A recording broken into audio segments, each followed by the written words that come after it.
this. I skipped ahead, but this hand's really interesting. The 7-6, and I don't know if you saw what he had, but Yeah, I saw on the replay what he had. yeah, this is a great play. You get him to fold an ace. Tell us about why you did this, checking the flop instead of betting it, the turn raise, why you think he folds. Like it's awesome.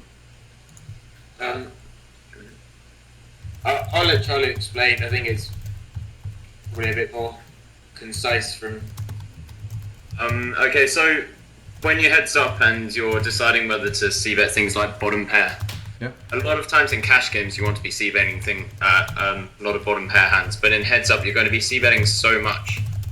You want to have a lot of hands that you can also check behind to kind of balance and not make your hand kind of face up.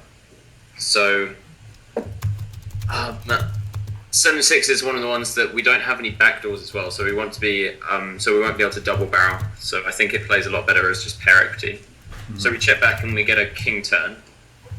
When he then bets, he has we either have a choice to, I think, fold or raise, and because I think calling, we just get barreled off by a queen X hand or a 10X hand too often, and we just end up folding the river. Mm-hmm. So if we think about the hands that we can represent that check the flop then raise the turn, we have kings, king jack, king 7, and some kind of flop set that we wanted to slow play. And if we think about the hands that he can have that can face a lot of heat on the turn and river, there really aren't that many hands because he 3-bets ace king and ace jack pre-flop. He can have ace 7, but that's, again, it's unlikely because we block the 7 and there's already an ace up there.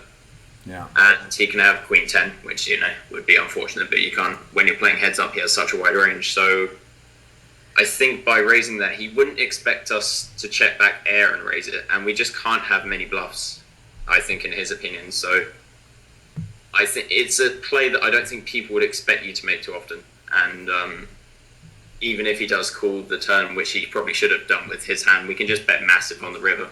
Yeah. And think him to fold out. Excellent. We're doing a semi-bluff with the 5 out, and then we can just put max pressure. And guys, sorry, the raffle wasn't open. I've reopened the raffle. Confirmed. You can buy your tickets now. This raffle is for 1% of my Sunday Million action this weekend. I figured out the problem. When I put percent into the title of the raffle, that's what fucks up the Bank of Grips. So that's why the title of the raffle is just Sunday Million Peace. Raise and take.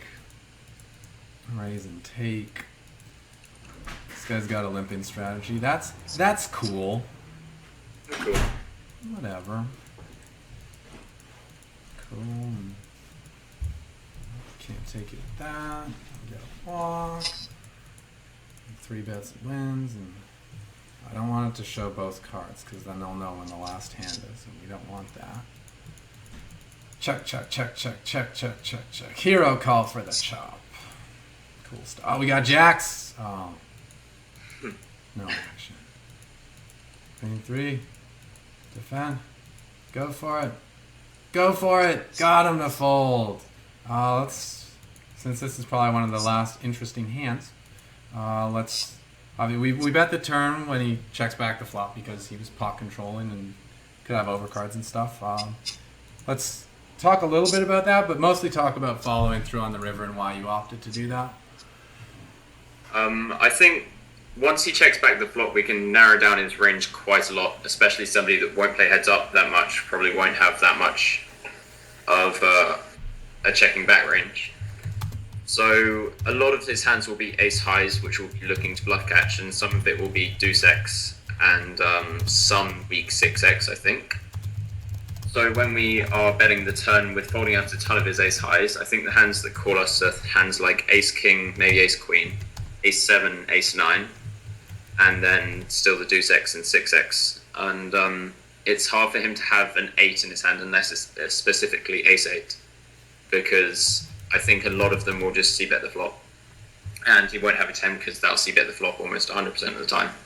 Mm-hmm. So by the time we get to the river, I think his hands are pretty much capped to 6x or some rando 2 pair that somehow hit the 4. And by going small, I think he wouldn't expect our hands that are bluffing this size to go that small. And it does look like a kind of value bet where we're trying to get payout, something like third pair. And it's just one of those spots where you're just trying to think. He's quite a good player, so we're trying to think one level above of what we think quite a good player will be thinking. So I think that he will be thinking when we go that small on the river, it will be full value. So we go one step above that and do it as a bluff. Cool. And we bluff. And raise ace-9 suited. He calls and we flop. Fantastic.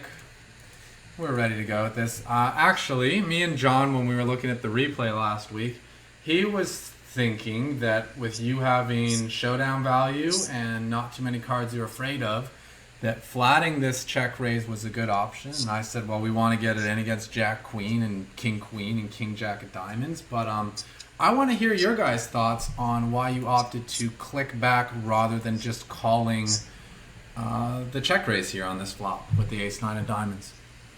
Okay, I think one of the main points in this is that there is such a narrow range of hands that he can be check raising on the flop that we can very instantly put his range down to a certain specific few combinations.